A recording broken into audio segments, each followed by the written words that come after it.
Selamat malam Mirsa, Selasa 20 Juli yang lalu pemberlakuan pembatasan kegiatan masyarakat atau PPKM diperpanjang oleh pemerintah hingga 25 Juli mendatang. Nah, masyarakat terutama mereka para pekerja di sektor informal kembali menjerit. Ini lantaran mereka kesulitan untuk bertahan hidup sehari-hari. Nah, sementara itu pembagian bansos dan BLT hingga saat ini berdasarkan yang kami temukan di lapangan masih belum seluruhnya menyentuh rakyat kecil. Lalu bagaimana mereka bisa selamat di tengah pembatasan demi menekan penyebaran COVID-19 dan bagaimana pula mereka bisa berjuang dari hari ke hari untuk bisa bertahan hidup. Malam hari ini pemirsa, dua sisi tampil sedikit berbeda. Kami tidak akan menghadirkan perdebatan ataupun adu argumentasi, tapi kami malam hari ini akan menjadi corong untuk menyuarakan mereka kaum papa untuk bisa menceritakan bagaimana susahnya mereka bisa bertahan hidup di masa pandemi COVID khususnya selama PPKM diberlakukan. Inilah selengkapnya kami hadirkan di dua sisi.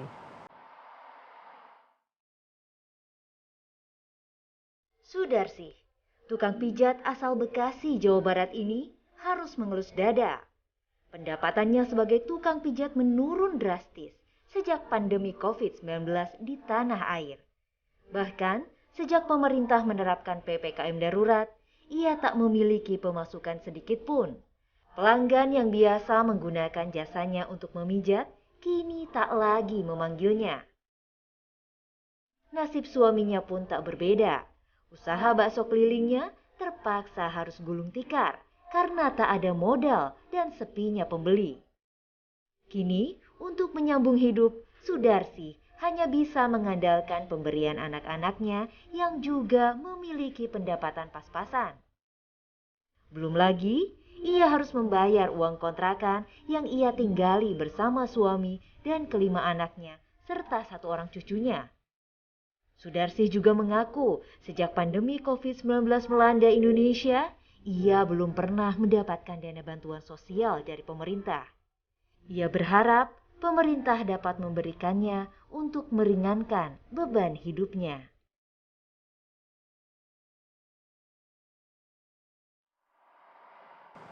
Ya, potret Sudarsi yang baru saja Anda saksikan tadi pemirsa mungkin hanyalah salah satu potret kecil dari sekian banyak masyarakat Indonesia yang juga mungkin mengalami kesulitan yang sama bagaimana mereka harus berjuang hidup dari hari ke hari. Malam hari ini kami mengajak Sudarsi, Mbak Sudarsi untuk bisa bergabung bersama kami untuk menggambarkan atau menceritakan bagaimana sulitnya dia bertahan hidup dari hari ke hari. Sudah bergabung bersama saya di studio. Selamat malam Mbak Sudarsi, bisa digunakan mic-nya maaf Mbak? Sehat Mbak Sudarsi ya? Sehat Bu. Ya, alhamdulillah ya. Dan juga nanti juga akan bergabung bersama kami Menko Marifest yang juga ketua PPKM, ketua koordinator PPKM darurat Jawa Bali, Pak Luhut Binsar Panjaitan yang nanti juga akan bergabung untuk bisa mendengarkan langsung keluhan dari masyarakatnya. Mbak Sudarsi, sehat ya tadi ya? Sehat, Alhamdulillah. sehat, ya. Mbak Sudarsi tadi kalau kita lihat, Mbak Sudarsi itu katanya sebagai jasa pijat keliling ya Mbak Iya, ya? betul. Sebelumnya lewat aplikasi, Iya. tapi karena kondisi pandemi sudah nggak jalan lagi. Enggak, udah. Di aplikasi juga tidak Ditutup, berjalan Bu. ya, ditutup. Iya, ditutup. Nah, setelah ditutup kemudian Mbak Sudarsi akhirnya tetap bisa berusaha untuk pijat bagaimana caranya? Enggak ada Bu, enggak ada sama sekali ya, jarang-jarang gitu kan. Paling sebulan 2 kali, 3 kali gitu. Yang langganan-langganan gitu misalnya? Pada takut Bu.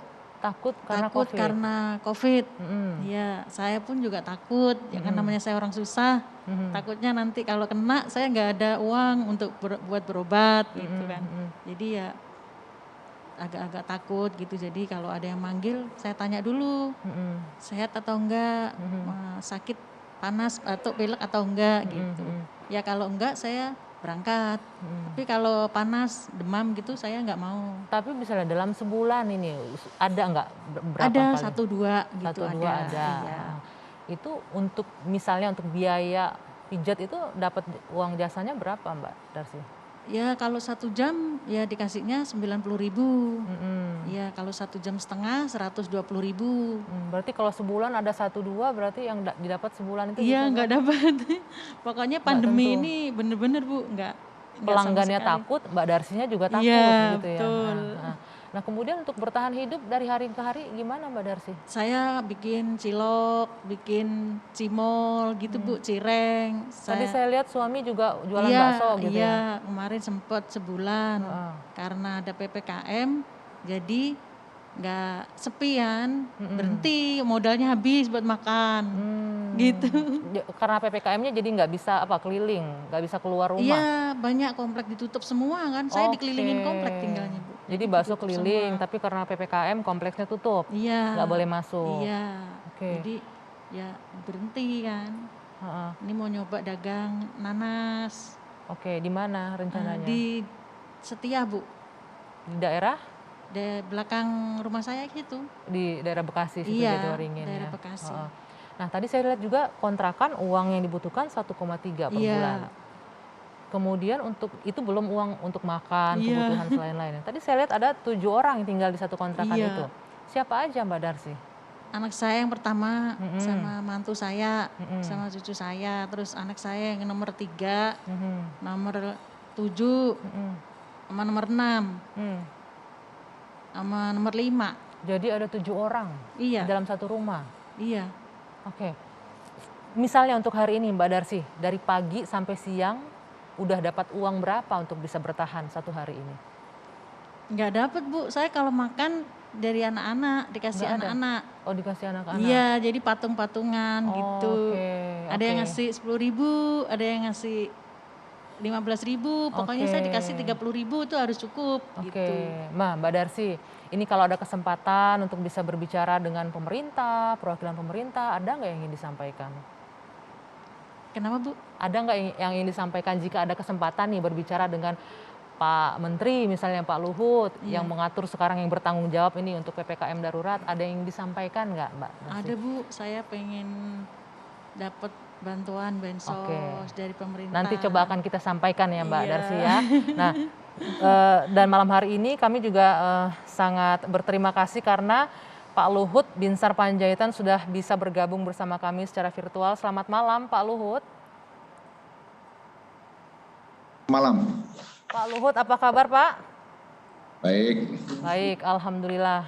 Pak Luhut, kami sebelumnya mengucapkan terima kasih karena di tengah kesibukan Anda masih bisa menyempatkan ya Pak ya untuk bergabung secara virtual bersama kami malam ini di Dua Sisi. Saya ini belum berhenti dari pagi loh. Iya. Jadi silakan apa yang mau saya tanya, apa yang mau saya tanya saya jawab. Justru itu.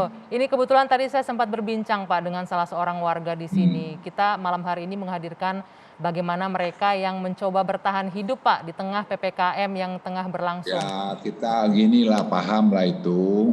Tadi yang Mbak sampaikan, saya kira memang itu yang kita banyak hadapin. Betul. Tapi saya kira mesti juga dipahami anggaran perlindungan sosial ini sudah di semua kita percepat. Tadi pagi saya juga rapat mengenai ini. Jadi saya kira penyalurannya sudah jalan.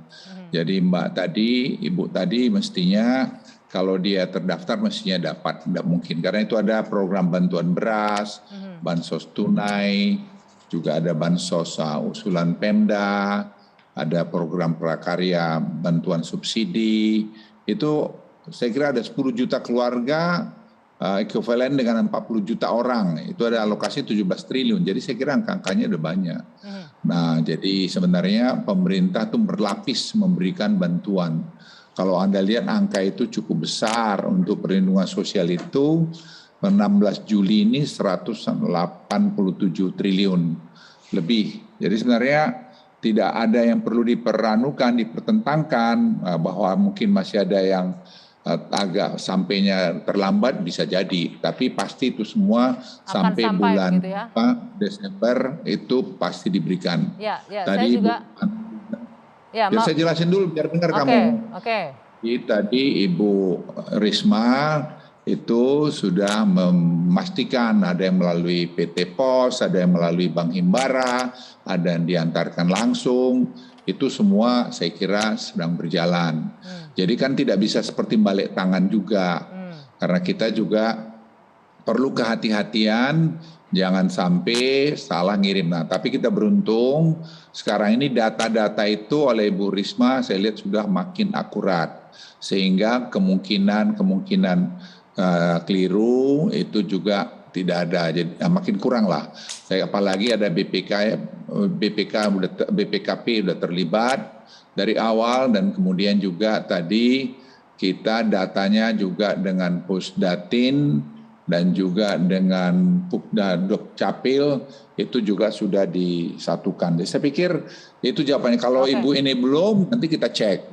Itu aja. Jadi Pak Luhut, jangan maaf, saya dipikir harus potong. tidak jalan. Ya, maaf saya harus potong. Nanti kita akan lanjutkan Pak ya, karena kita harus jeda sejenak. Kami akan lanjut lagi bersama Anda usai jeda sesaat lagi. Dua sesi kami lanjutkan kembali pemirsa. Saya juga masih bersama dengan Pak Luhut Binsar Panjaitan. Pak Luhut, maaf tadi terpotong, kita lanjutkan kembali. Tadi Anda sudah menjelaskan ada banyak sekali sebenarnya stimulus yang sudah diberikan pemerintah. Mulai dari bantuan anggaran yang ditambah menjadi 39,19 triliun. Tadi juga disebutkan ada beras bulog 10 kg dan juga ekstra bantuan sembako lainnya. Tapi Pak, pada kenyataannya ini yang kami temukan di lapangan juga, dan juga tadi barusan saya berbincang dengan salah seorang masyarakat yang mengakui selama pandemi berlangsung ini belum sama sekali tersentuh bansos. Ini tersangkut masalah administrasi karena KTP-nya bukan KTP Bekasi, KTP-nya masih KTP Jawa Timur. Nah, ada atau tidak Pak kemungkinan solusi untuk masalah-masalah yang sifatnya administratif seperti ini? Agar mereka bisa mendapatkan bantuan. Ya, bisa aja, tapi dia harus lapor kan, nggak boleh juga dong nggak dia lapor. Sebab itu ada juga yang lalu itu redundant, karena seperti ini kita tidak mau lagi, jadi harus rajin juga mereka lapor. Jadi harus dua belah pihak dong, pemerintah nyiapin, memeriksa datanya, mengaudit datanya. Karena datanya Ibu Anu sekarang itu Risma itu sangat baik, saya lihat sangat detail sekali. Jadi hampir susah itu miss kalau dia mengikuti aturan itu, hampir susah untuk miss. Paling mudah untuk SOP-nya untuk mereka kan kadang-kadang masyarakat ini tidak mengerti nih Pak, kemana harusnya mereka lapor, ke tingkat RTK langsung ke RW-nya atau ke lurahnya langsung? Ya, RT, asik RT ya, paling gampang RT-nya itu pasti melaporkan. Nah, untuk satu kasus lagi tadi juga saya sempat berbincang, sudah melaporkan berkali-kali ke pihak RT, namun tidak terdaftar. Masih sampai saat ini di tahun kedua pandemi belum terdaftar dan juga belum mendapatkan bansos. Itu bagaimana? Nanti saya suruh cek, nanti kasih aja, nanti kita suruh cek coba ya. Nanti saya beritahu ke Bu Anu. Mestinya sih ya oke, kecuali ada hal-hal aneh sampai enggak. Mestinya sih oke, enggak ada alasan untuk tidak.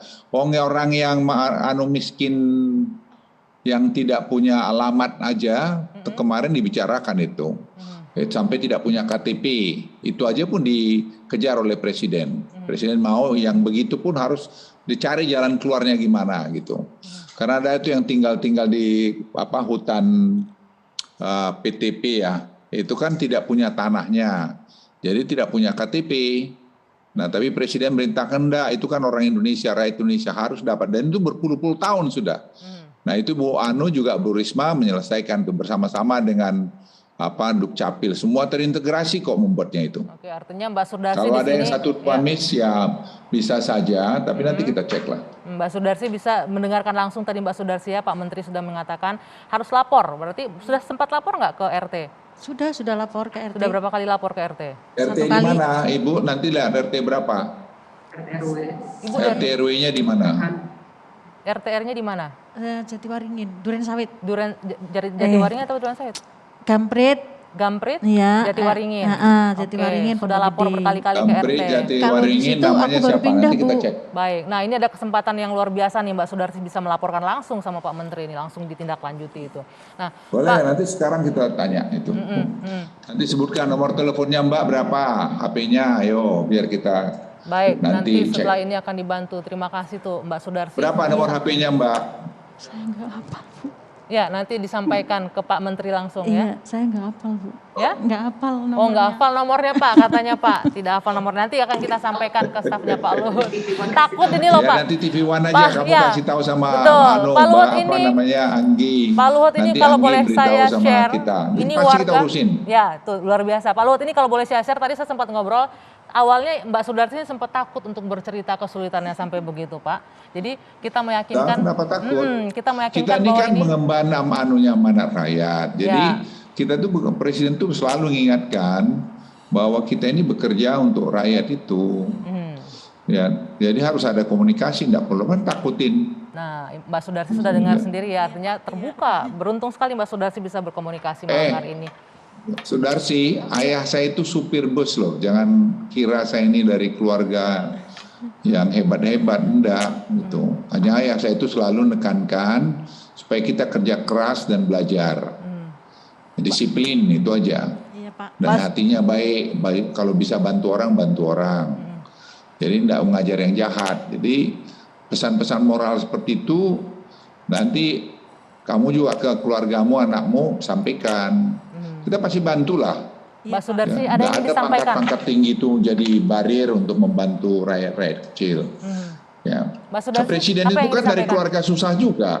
Iya, iya, Itu keluarga susah, makanya beliau tuh suka turun ke bawah karena selalu beliau bilang, Pak Luhut, saya jadi presiden tuh pengen itu menangani masalah-masalah kemiskinan. Karena saya berasal dari situ gitu. Kan kita beruntung orang gitu.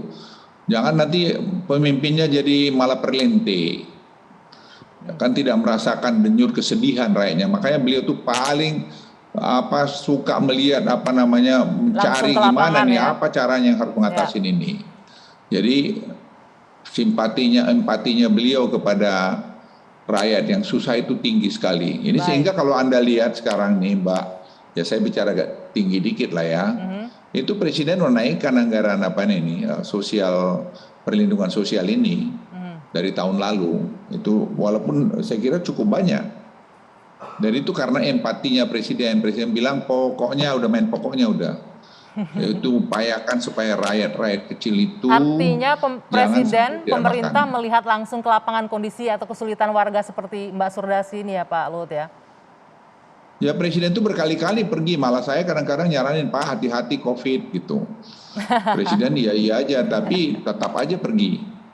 Kenapa? Ya itu tadi perasaan dia tulusnya beliau melihat itu. Itu yang saya lihat sih. Saya dengan sekali lagi saya berkali-kali dengan segala pengalaman saya, pengalaman yang saya ngejalanin. Pengalaman di tentara, pengalaman di mana saya semua jalanin tuh. Jadi saya melihat tokoh-tokoh pemimpin itu segala macam kelakuannya saya tahu. Nggak bisa lah bohong-bohong sama saya. Baik. Nah Pak Luhut, ini ada yang ingin disampaikan dari Mbak Sudarsi ke Pak Luhut. Mbak Sudarsi, apa yang ingin disampaikan ke Pak Luhut? Saya cuma ingin dapat bantuan Bansos, bisa buat modal saya dagang untuk hari-hari, keluarga saya gitu aja Pak. Dan nanti namamu kalau ada, ini kan macam-macam bantuan itu. Kalau namanya Sudarsi ada di situ, apalagi punya KTP kan? Ya, walaupun bukan KTP di Jakarta dan Bekasi ya Pak ya, KTP-nya masih di Jawa Timur begitu. Tetap bisa mendapatkan bansos ya Pak. Nanti kita cari jalan keluarnya ya. Karena nanti Pak Luhut, cari. karena begini Pak Luhut, ketika saya ke lapangan ternyata tidak hanya 1-2 orang yang seperti Mbak Sudarsi ini kondisinya. Banyak yang berdomisili di Jakarta tapi mereka masih punya KTP di luar Jakarta, di Jawa Timur, Jawa Tengah seperti itu. Jadinya dilaporin. Ya dilaporin lah, kan mesti ada laporan. Kan kalau nggak gimana? Tapi saya kira Bu Risma itu ya orangnya super kok, menurut saya super teliti dalam gitu-gituan. Baik. Jadi saya kira kita untung juga ada Menteri Sosial seperti itu. Pak Luhut, nah jika berbicara mengenai penerapan PPKM Pak, kami juga tidak sedikit menemukan memang untuk para pekerja informal ini kan dampaknya luar biasa. Tadi saya sempat berbincang dengan tukang bubur yang berkeliling, tapi karena PPKM banyak perumahan yang akhirnya di lockdown, tutup sehingga dia tidak bisa jualan sehari-hari. Nah, apakah nanti ke depannya ketika tanggal 25 memang kasus menurun, pelonggarannya akan sampai ke unit-unit terkecil di masyarakat gitu, seperti itu? Kalau sebenarnya PKL itu kan nggak dilarang ya. Ya jadi PKL itu sebenarnya nggak ada masalahnya. Itu dia bisa berdagang. Kita hanya nanti akan kita batasin, jangan sampai kerumunan. Jadi kalau ini saya lihat ada level 4, kita kan sekarang level 4 ya. Kalau nanti mudah-mudahan ada yang ke level 3 pada tanggal 26, itu kan sudah mulai banyak misalnya ini pusat perbelanjaan mall akan bisa buka 25%. Ya, terus kemudian apalagi ini masih rumah makan warung masih tetap take away only. Tapi ini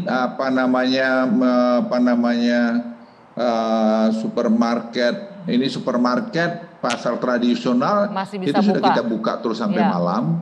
Tapi kita minta jadi jangan kerumun itu aja. Ya, ya. jadi itu aja. Jadi kita harus sama-sama jaga. Nah, sekarang ini ada program testing, tracing dan treatment itu tujuannya juga untuk memutus mata rantai dari Delta varian ini.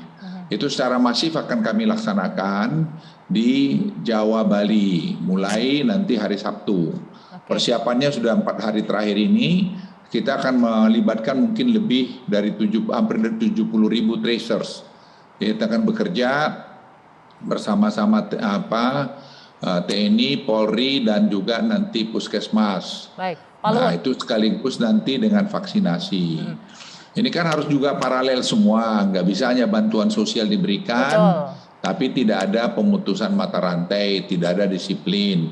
Itu harus semua satu paket itu. Baik, Pak Luhut, tadi Anda menyebutkan testing dan tracing treatment ditingkatkan. Nah, apakah nanti arahnya, seperti tadi saya sempat ngobrol dengan Mbak Sudarsi, banyak warga yang akhirnya ketika sakit, mereka takut dan khawatir untuk tes, karena pertama harus bayar. Ketika memang nanti ketahuan positif, nggak ada gitu-gituan. Jadi tidak nanti memiliki ini biaya. tim itu akan patroli, kalau nanti pergi ke rumah A, ditemukan di situ orangnya positif, pakai antigen, itu langsung digiring ke karantina pusat.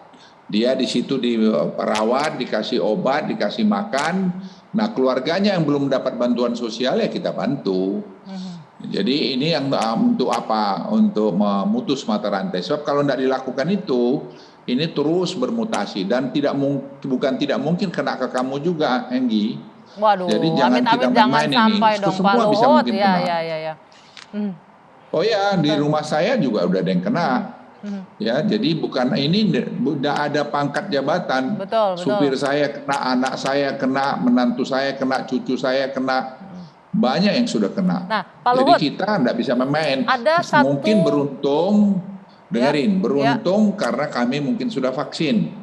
Nah, orang yang tidak mungkin mau vaksin, probability-nya untuk dia meninggal itu jauh lebih besar dari orang yang sudah vaksin. Jadi dari angkanya Pak Gubernur DKI, itu kalau orang yang belum vaksin yang meninggal itu lebih dari 96% angkanya dari kemungkinannya.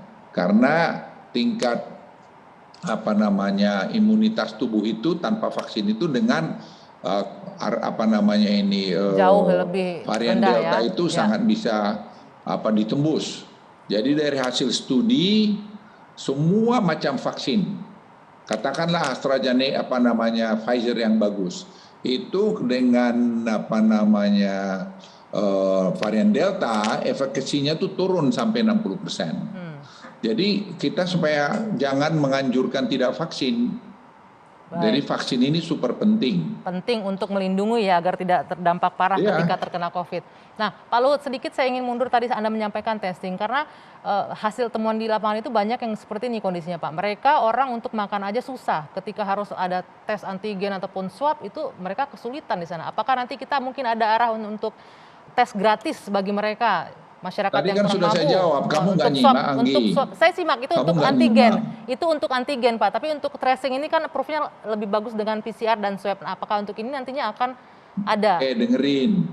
Lebih murah atau nanti dia gratis? Pergi ke rumah, dia dengan antigen positif, dia langsung dibawa ke isolasi, tempat isolasi karantina. Di karantina dia follow up nanti dengan PCR. Dikasih diobatin di sana, nanti ada prosesnya. Kalau dia sudah nanti positif PCR, baru dia dilepas. Tapi dia harus di tracing juga, kemana aja kontak dia. Bisa sampai 30-70. Itu pun kita urus. Tidak mereka bayar Rp1 pun untuk itu. Pemerintah yang bayar. Oke, baik. Nah, terakhir ini Pak Luhut, di hari ini kita menembus angka 3 juta ya Pak untuk kasus keseluruhan. Itu intervalnya hanya dalam waktu 1 bulan saja. Apakah ini akan mempengaruhi keputusan PPKM masih akan dilanjutkan nanti atau 25 akan tetap dilonggarkan? Ya kita lihatlah, jangan kita berandai-andai terlalu cepat. Kita lihat, dan memang saya udah bilang kan, 7 kali sampai 8 kali lebih cepat tadi varian Delta ini. Jadi kita jangan main-main sama ini. Jadi di mana-mana terjadi. Amerika sekarang sudah hampir 80.000 lebih per hari kasusnya. Padahal kemarin sudah sempat turun rendah. Ya, jadi Kenapa? Karena mereka sekarang sudah hampir lebih 60% itu varian Delta juga. Itu di selatan Amerika yang belum divaksin kebanyakan.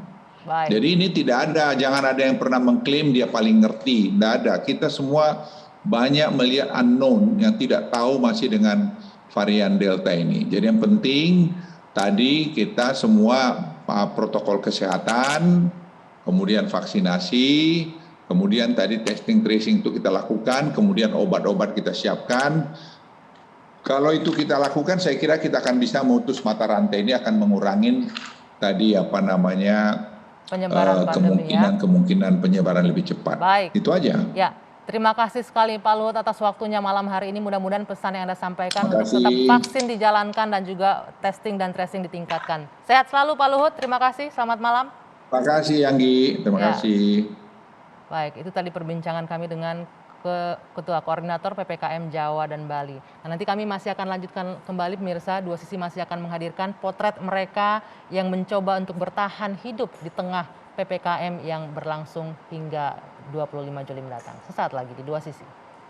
Anda kembali di Dua Sisi pemirsa, tadi seperti yang kita dengarkan bersama bahwa anggaran untuk bansos terus ditambah oleh pemerintah. Namun fakta yang kami temukan di lapangan memang masih banyak di antara masyarakat kecil yang belum tersentuh bansos. Tadi sebelumnya saya sudah berbincang dengan Mbak Sudarsi. Salah satunya Mbak Sudarsi, boleh digunakan mic-nya? Ini sudah tahun kedua pandemi tapi Anda masih belum dapat bansos ya. Nah, Iya, Bu. beruntung tadi sudah langsung ditanggapi oleh Pak Luhut Terima untuk kasih bisa banyak, Bu. ditindaklanjuti ya. Oke, mudah-mudahan nanti selanjutnya bisa menerima bansos meskipun untuk kasus Mbak Darsi ini KTP-nya bukan KTP Jakarta ya. Iya, KTP aslinya di Jawa Timur. Oh, di daerah Bojonegoro. di Bojonegoro. Iya. Jadi selama tinggal di Jakarta tidak punya KTP DKI. Enggak, Bu. Jadi program apapun dari pemerintah nggak pernah Enggak, terima ya. enggak pernah dapat. Sudah sempat lapor RT dan RW sebelumnya. Sudah. Oke, Mbak Darsi ini satu potret di antara mungkin banyak lagi yang kondisinya serupa ya. Nah, kemudian juga sudah hadir bersama saya malam hari ini ada Mbak Teris Nilawati, Mbak Nila. Bisa digunakan mic-nya Mbak Nila. Mbak Nila ini pekerjaan sehari-harinya apa? Dagang tahu. Dagang tahu, Iya, tahu bulat keliling. tahu keliling. Iya. Tahu bulat ya, Iya, tahu tahu bulat bulat keliling. keliling. Oke. Selama pandemi berlangsung ini apa kesulitan yang sangat dirasakan oleh Mbak Nila? Ya sepi mungkin satu. Nah, yang kedua penyekatan. Penyekatan kan di gang-gang itu. Jadi kita nggak bisa masuk ke dalam gang-gang itu. Biasanya kan kita masuk ke dalam gang bisa ada yang beli anak-anak. Ini kagak bisa. Jadi dan satu batas waktu juga kan di sampai jam 10 malam. Sedangkan kita jalan baru jalan jam 1 siang. Kadang nyampe pagi kita Sampai pulangnya. pagi? Iya. Untuk keliling jualan tahu bulat? Iya. Kalau enggak kita nggak ketemu buat kelebihan kita sendiri. Oh, kenapa? Ini ngambil lagi ke orang lain Iya. tahunya. Oke, jadi harus sistem setoran gitu ya. Iya. Nah, selama ini kan pandemi. Nah, sekarang PPKM sempat diperketat kemarin ya. Iya. Ada sempat bertemu nggak kena razia atau segala macamnya? Iya, sempat. Sempat. Iya. Bagaimana waktu itu kondisinya? Jam Iya. berapa tepatnya? Itu jam 12-an sih. Jam 12. Arah kita mau menghabisin tahu juga sebenarnya. Kita sebenarnya udah kecapek juga. Jam 12 malam ini? Jam 12 malam lewat lah, hampir jam 1-an, setengah 1 lah. Hampir jam setengah 1 dini Jadi hari. masih yang dibok aja lah habisin, tapi masih ada tahu sisanya. Cuman diberhentiin sama Satpol PP-nya. Suruh udah nggak bisa lewat lagi besok-besok katanya gitu, ya udah. Berarti setelah itu udah tidak berdagang lagi. Hari ini? Tapi tetap kita dagang. Ya kadang kalau ketemu Satpol PP sekarang kita jadinya kayak nakal juga jadinya. Oh, Kita jadi matiin lampu, kucing-kucingan kita gitu? matiin. Jadi kucing-kucingan? Iya, toanya. Kan kita kan pakai suara tahu bulat gitu kan. Nah kita matiin, jadi kita bilang kita udah pulang kok Pak gitu. Oh, jadi harus lari-lari gitu ya? Iya, ngumpet-ngumpet kadang-kadang kitanya. Ya kalau nggak gitu kita nggak dapat uang dong Bu. Harus di rumah menghidupi anak-anak? Ya anak-anak saya ngidupin 5 orang. 5 orang anaknya? Iya 5 orang. Kondisi begini Mbak Nila bawa uang pulang ke rumah berapa? Dengan kondisi udah kucing-kucingan, udah sampai jam 1 dini hari begitu pulang bawa uang berapa kira-kira? Kita kadang paling tinggi 50.000 Ibu. 50.000 Iya, untuk menghidupi 5 anak? iya. Tapi kalau lagi bagus ya bisa 75, 80. Itu udah semua udah bersih lah itu kalau itu. Sementara kebutuhannya Mbak Nila ini rumah masih menyewa atau rumah sendiri? Kita ngontrak. Kontrak. Iya, Biayanya berapa Mbak satu bulan? sebulannya kita 500. 500. Iya, Anak-anak masih ada cuman yang sekamar kita satu ngontraknya. kamar. Jadi satu kamar berlima itu Iya, berenam lah sama saya Ibu. berenam di satu kamar itu Iya. ya. Ini ya kondisi yang di rumah ya. Iya, Jadi di sini Anda bersama 5 orang anak tinggal. Suami iya. Suami udah pisah saya. sudah pisah. Iya. Jadi Anda harus membiayai ke-5 orang anaknya. Iya, tapi untung alhamdulillah dibantu sih sama anak saya. Oh. Yang pertama, Anak yang pertama kerja, kerja juga jualan tahu juga. oh jualan tahu juga, sama-sama Iya. jualan tahu. Nah ini ada yang masih sekolah Mbak anaknya? Masih ada. Untuk biaya sekolah gimana? Sekarang sekolah online ya? Iya, sekarang online. Butuh memenuhi untuk kebutuhan kuota internet dan lain-lain. Iya, Bisa terpenuhi begitu? ya enggak. Kadang sih kita telatnya sama di kuotanya juga memang. Kadang kita nggak ngerjain karena nggak ada kuotanya. Ya kadang ya kerjain kalau pas lagi ada duit kita beli kuota gitu. Jadi nggak bisa mengikuti terus anak-anak Ya pendidikannya? kadang memang nggak mengikuti, kadang ngikuti. Ya tapi saya paling tidak saya utamain itu dulu Anak-anak untuk sekolah. untuk sekolah dulu ya? Iya. Sementara untuk makan sehari-hari bagaimana? Ya alhamdulillah anak-anak saya sih ngertiin buat makan mah kadang sama apa aja dia mau sih. Kadang yang enggak, kadang alhamdulillah punya tetangga baik-baik semua sih. Nah ini yang paling kecil usia anak berapa Mbak? 5 tahun. 5 tahun. Iya. 5 tahun juga masih butuh perhatian ya. Kalau Anda berdagang yang jagain di rumah siapa? Ada abangnya yang nomor 2. Oke. Nah, jadi selama hari ini misalnya Anda udah mulai coba berjualan lagi nggak tadi sepanjang siang? Dari pas PPKM ini memang saya belum ada sempat dagang lagi karena ya pulang dagang kadang nggak dapat duit. Pernah nggak dapat duit, terakhir saya dagang bawa 15.000 pulangnya. Untuk modal aja itu juga nggak bisa ya? Kagak. Bener-bener memang. Nah kalau untuk modal nggak bisa akhirnya kalau mau ngambil tahu itu tadi Anda bilang setoran Ya, utang? ya kita ngutang. Oh, oke. Kita ngutang setoran dulu. Kadang bukannya kita dapat duit malah jadi nambah utang banyak. Malah menambah utang jadinya Iya. ya. Tapi Anda dapat bansos. Dapat Bu, Sudah berapa kali selama pandemi dapat Mbak Nila? baru ada 3 kali Bu. 3 Kalau kali. bansos. Bansos. Berapa? Yang uang ya. Bantuan tunai ya. Berapa Iya. kira-kira? 300. 300, sebulan. 3 kali berarti 900.000. Iya. Selama hampir 2 tahun pandemi. Iya, kalau yang itu kita dapat duit apa tuh yang dapat Sembako. Sembako dapat. Dapat sembako berapa kali? Saya nggak ngitung juga sih, tapi dapat sih saya. Rutin ya Iya. selama pandemi dari tahun lalu sampai ini. Iya, Anda dapat. memiliki KTP DKI ya? Saya punya KTP KTP DKI. DKI. Artinya bantuannya diterima ya. Iya, diterima. Tapi dengan bantuan itu pun nggak mencukupi. Ya kurang lah Bu. 300.000 sebulan ya Mbak ya? Iya. Kalau tadi harus bayar sewa rumah 500.000. Iya. Kemudian ada Itu anak-anak 500 juga belum sama listrik kita juga. belum di luar listrik. Listrik Iya. biayanya berapa biasanya bayarnya? Kita 175. 175.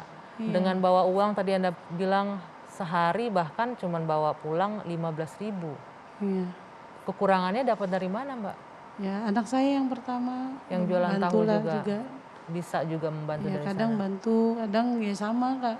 Kita kadang nggak dapat duit juga. Oke, akhirnya ngutang jadinya ya. Ya. Ya ini yang kami coba suarakan malam hari ini pemirsa. Nanti masih akan kita dengarkan lagi bagaimana kesulitan mereka yang harus bertahan dari hari ke hari.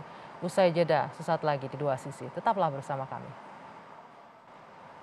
Terima kasih Anda masih bersama kami di Dua Sisi pemirsa. Saya akan lanjutkan perbincangan dengan narasumber saya yang selanjutnya. Ini ada Pak Kasmar. Pak Kasmar ini adalah pedagang bubur keliling ya Pak Kasmar ya. Iya, Bu. Boleh diceritakan di daerah mana Pak biasanya dagangnya? Saya jualan di Jati Bening Permai sampai komplek AL, Bu.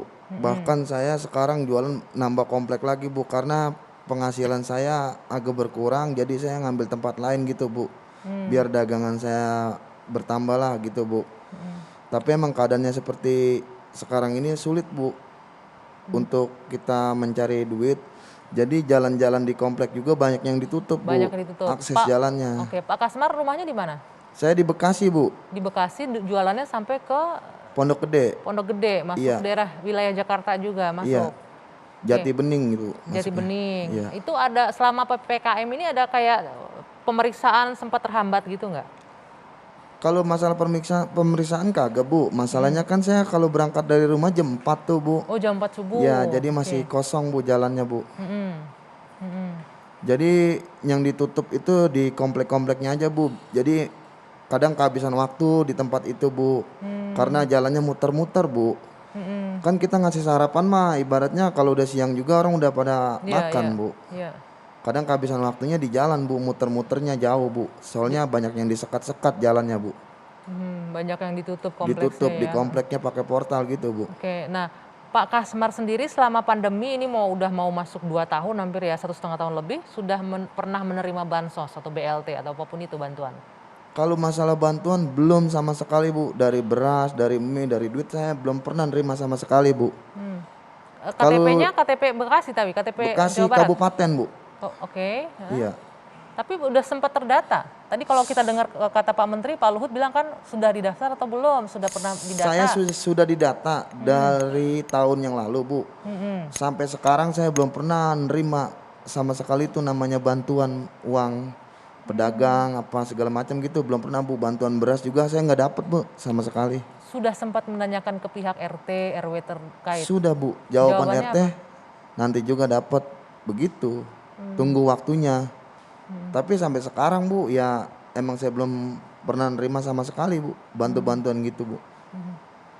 Nah kalau sehari-hari, kalau di luar sebelum ada pandemi nih Pak Kasmar kita bicara, penghasilan untuk jual bubur itu bisa sampai berapa? Kalau waktu belum pandemi itu saya bubur tuh 2 Bu. Jadi 2 tempat itu Bu kiri kanan. Sekarang saya 1 tempat aja saya kurangin Bu paling setengah Bu. Jauh Bu menurunnya Bu. Satu nggak habis itu? Enggak Bu. Kalau diuangkan dapat bawa pulang uang nih Pak Kasmar setelah keliling-keliling itu berapa rupiah? Saya paling sisa-sisa beli bensin ya Bu, sisa-sisa belanja paling 80.000 Bu. Itu juga saya belum bayar angsuran motor Bu. Untuk modal tapi udah bisa Untuk keluar. modal sudah sisa belanja itu Jadi Bu. ini udah bersih 80.000. Iya Bu. Masih harus bayar angsuran motor lagi, belum Iya, Bu. bersih berarti ya masih dipotong. Kan angsuran motor mah kita walaupun pandemi begini harus bayar Bu. Tetap harus bayar ya. Iya. Oke. Nah, dengan uang 80.000 yang masih harus dipotong angsuran kendaraan untuk kebutuhan hidup sehari-hari bagaimana Pak Kasmar? Ya gimana Bu, paling kita nyari kerja-kerjaan yang lain lah Bu untuk menghidupi keluarga di rumah Bu, nyari tambah-tambahan kerjaan lah Bu. Ya seperti kuli-kulian yang di lain lah Bu, kuli-kuli apa gitu Bu, nyari kerjaan buat Jadi tambah-tambahan Bu. serabutan aja ya Iya Bu, apapun itu. serabutan aja yang penting buat keluarga kecukupan lah gitu Bu. Iya. Istri kerja Istri enggak Bu, di rumah aja cuman Anak? bantu pekerjaan jualan aja gitu Bu. oke. Anak ada berapa Pak? 1 Bu, Usia berapa Pak? 5 tahun Bu. 5 tahun Iya. ya. Nah, dengan kondisi yang begini kan sulit tadi ya. Apa nih yang ingin mungkin jika masih ada nih yang mendengarkan Pak Kasmar, pemerintah mungkin melihat langsung nih kondisi rakyatnya seperti ini, ada yang ingin disampaikan nggak Pak Kasmar malam hari ini? Saya cuma minta menyampaikan aja Pak. Saya kalau ini saya pengen ya minta bantuan pedagang lah Pak. Sepertinya kan saya kan jualan bubur nih Pak. Tapi kalau saya lihat teman-teman saya pada dapat uang bantuan tapi saya kagak gitu. Ya katanya kan uang pedagang tuh. Tapi kan saya nggak pernah nerima sama sekali itu uang itu. Dan Ya. ingin Tolong Pak dikonfirmasi buat wilayah saya itu Pak, pegawai-pegawainya tolong disampaikan alamat saya Pak. kalau untuk kasus Anda berarti KTP-nya sudah sesuai dengan domisilinya, alamatnya sudah pernah didata juga, sudah pernah lapor RT juga tapi belum menerima Belum sama ada respon sekali sama sekali sampai sekarang Bu. sampai sekarang ya. Oke, Mbak Sudarsi, apa yang ingin disampaikan mungkin kepada pemerintah? Harapannya apa nih dengan kondisi begini, PPKM-nya masih harus berjalan nih? Ya saya pengennya dapat bantuan gitu aja Bu, bisa buat modal usaha dagang gitu. Biar bisa untuk sehari-hari ada buat makan gitu. Oke, untuk dari hari ke harinya berarti ya Iya, Mbak ya? betul Bu. Ya, ya. Mbak Nila terakhir mungkin harapannya? Harapannya sih ya agak dipermudah lah buat dagang, buat kesana kemarinya. Dipermudah berdagang ya, Iya, biar nggak kena razia begitu iya, tadi ya. gitu. Kalau misalnya tadi kata Pak Luhut harus bisa menjaga prokes, nggak berkerumun bisa itu ya? Bisa. Tetap jaga Ya prokesnya, kita tetap pakai tetap masker jaga juga prokes ya. kok. Oke baik, terima kasih mudah-mudahan apa yang diharapkan oleh Bapak Ibu semua bisa didengarkan. Karena seperti yang kita ketahui anggaran bantuan, anggaran bansos untuk masyarakat yang terdampak akibat pandemi dan penerapan PPKM ini luar biasa besarnya. Bahkan ditambahkan tadi juga hingga 39,19 triliun. Kita mengharapkan dan kita juga mengapresiasi apa yang sudah dilakukan pemerintah, namun harapannya tentu pemberian bantuan sosial ini bisa tepat sasaran dan pengawasannya bisa lebih diperkuat lagi sehingga bisa tiba ke mereka yang benar-benar membutuhkan bantuan untuk bisa hidup dari hari ke hari. Demikian dua sisi malam hari ini dan saya Dwi Anggia saya mengakhiri, mudah-mudahan kita semua juga tetap bisa selalu menjaga protokol kesehatan agar bisa segera berakhir pandemi COVID-19. Selamat malam, sampai jumpa.